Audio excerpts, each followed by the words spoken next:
Hey guys, welcome to the channel. Today I just want to talk about why I believe fixed camera angles can be better than the free camera. Now look, obviously not every single game will be better with fixed camera angles, but I do think the art of these fixed camera angles have disappeared. As time goes on, there are hardly any AAA games that do this. There are a few indie games that do it, but they are a minority as well. At the time, originally fixed camera angles were used due to technical limitations. Having a fixed camera angle, especially for like the older Resident Evil titles, allowed them to have pre-rendered backgrounds so they could use all the power in the PlayStation 1 or the GameCube for the Resident Evil 1 remake to render the lighting and character models.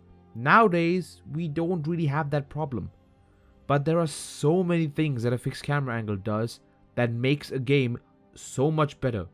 Of course, if only well implemented. But this goes for every camera, because even a game with the free camera, if they implement it bad, it's going to be fucking ass. I think the main and the best part of fixed camera angles is it gives the developers more freedom. They get to show you what they want you to see. The developers can frame scenes like it's a movie, the cinematography is always better, and they're not just stuck with cutscenes. They can do it with gameplay, which leads to a lot more memorable gameplay moments. Stuff like Kratos crawling on top of Gaia in God of War 3, or the Kronos boss fight, is stuck in everyone's head. Everyone remembers these moments vividly, because it's generally just so memorably done, since you are literally playing those moments while the camera is showing you the whole scale and everything of the fight.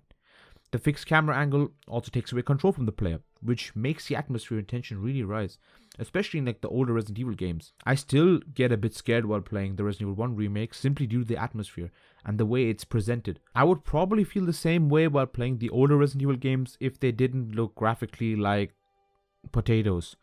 But still, it doesn't take away from that aspect of it being a lot more atmospheric simply due to the fact it is in a fixed camera space. And in a horror game especially, you need to have that control taken away from you. A fixed camera angle where you get limited visibility so you can't see everything is key for a horrific experience. My favorite aspect of Devil May Cry 1 is also the atmosphere, mainly due to it being fixed. The fixed camera just makes the atmosphere of the game rise a lot more, and it makes it a lot more challenging and a lot more of a unique experience. Now you can hear an argument of it being horrible and frustrating, and I hear you, but a shit camera is still a shit camera, even if it's free or not, so it all depends on how it's implemented. A fixed camera can also help with the environmental storytelling. Sure, there are many games with great environmental storytelling with free cameras, like Skyrim or Bioshock, both also first-person games to be honest, but it is a lot easier for developers to convey their message with a fixed camera. And in general, level design in a lot of these older games were better when the camera angle was fixed, probably because they designed it with the camera placement in mind. Fixed camera angles also made a game series more unique. We all love Resident Evil 4 and what it did for gaming as a whole, but now every single game is Resident Evil 4. The Silent Hill remake, the Resident Evil 3 remake, the Resident Evil 2 remake, Dead Space, God of War 2018, The Last of Us, and the Resident Evil 4 remake, to name a few. These are just a few basic things that I think these camera angles do better, but I think I want to talk about like genres where I think fixed camera angles were a lot more important than people made it out to be, and were a lot better than the free ones. First off, I think the most obvious choice, I think I mentioned it before as well in the video, horror games. Like I mentioned, in a horror game, it raises stakes and the atmosphere. It limits your vision, so you are always in the unknown. In general, it forces us as the player to always be on our toes, and we always feel unsafe when playing a horror game like that. The jump scares, unlike a lot of the modern horror games, are not cheap and lame. They have a tense build-up, which I find a lot more horrifying. In general, I find atmospheric storytelling in a horror atmosphere a lot more scarier than actual jump scares and stuff. It's way easier for me to play something like the Resident Evil 2 remake than it is to play the Resident Evil 1 remake, simply due to the fact I can see everything and it's a free roam basically. And not to say the Resident Evil 2 remake isn't scary, and not to say it doesn't have a good atmosphere. I do think it is well done, and I do enjoy the remake a lot. I think the Resident Evil 2 remake is probably one of the best horror games in general, but a lot of the stuff that made the second one, the original, a lot more special was removed for that. And I do think that is a important factor. Stuff like this could never happen in a modern horror game, which I find really sad. You need to rely on the older games, you need to rely a lot more on the sounds of your surroundings, and in general, these games always are amazing with the ambient atmosphere. The footsteps of the player, the enemy, and in general, it just makes you feel more vulnerable and makes you feel more lost. That's the thing that the Resident Evil 2 remake was missing, because the combat was fairly simple and fairly easy, that I just knew like, yo, I could just shoot them. I mean, obviously you want to like avoid shooting them since you don't have much ammo, but you can easily avoid the enemies basically because the movement is just a lot easier and you can see like everything, so it just makes it generally just reduces the difficulty to a certain extent. Another genre that really needs to go back to the style of character action games and hack and slash games in general. A fixed camera angle, when done well, lets us see all the enemies, so we don't have to worry about the camera while doing combos.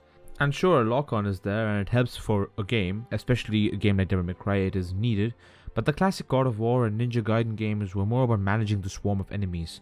And even the new God of War games are like that, but the UI is just cluttered and all over the fucking place. And in general, something I've noticed that a lot of the puzzle aspects of these games disappeared or sucked anal sauce when they removed the fixed camera angles. Maybe it's just me, but the Devil May Cry puzzles all went to shit after Devil May Cry 3. Even Devil May Cry 4 had some decent ones here and there, because that game also had fixed camera angles. Devil May Cry 5 never had any puzzles. The God of War modern God of War games suck ass with the puzzles. Resident Evil games haven't had good puzzles since Resident Evil 3, the original one. And sure, the Resident Evil 2 remake was decent and stuff. I think Resident Evil 2 remake was probably the only game that had good puzzles.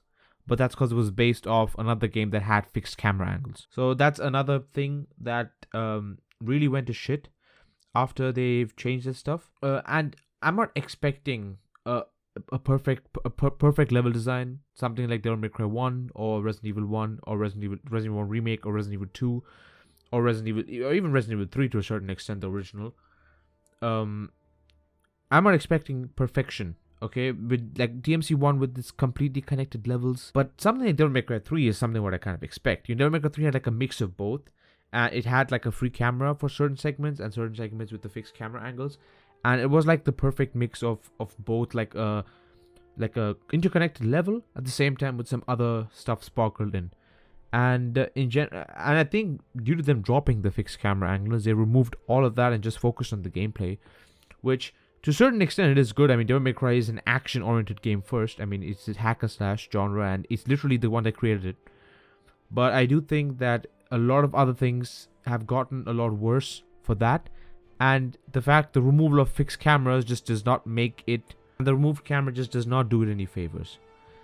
And one other big thing for fixed camera angles is the fact that the games become more cinematic and iconic. Like I said before with the God of War fixed camera, every single battle feels like a movie scene.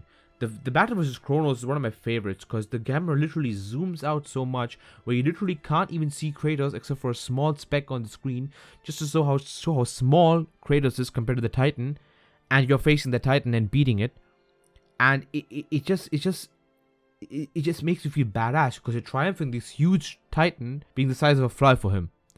And games nowadays just don't experiment with stuff like this because it's just not possible without a fixed camera, which kind of just ruins the charm to a certain extent and ruins the cinematic feel, because with the fixed camera, it's literally like you're playing a movie.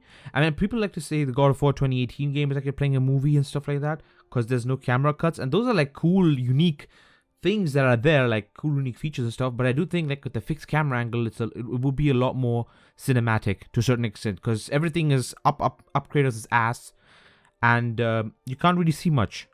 But I in general, I don't like that game that much anyway, but that's a topic for another day. And with the fixed camera, a game can literally show you like what you got to focus on without the UI and stuff like that. I mean, of course, I don't want open world games with this, okay, obviously.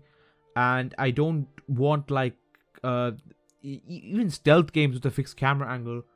I mean, there are a few good ones. Like, I mean, of course, the Metal Gear games are kind of fixed fixed camera angle to Metal Gear Solid 3.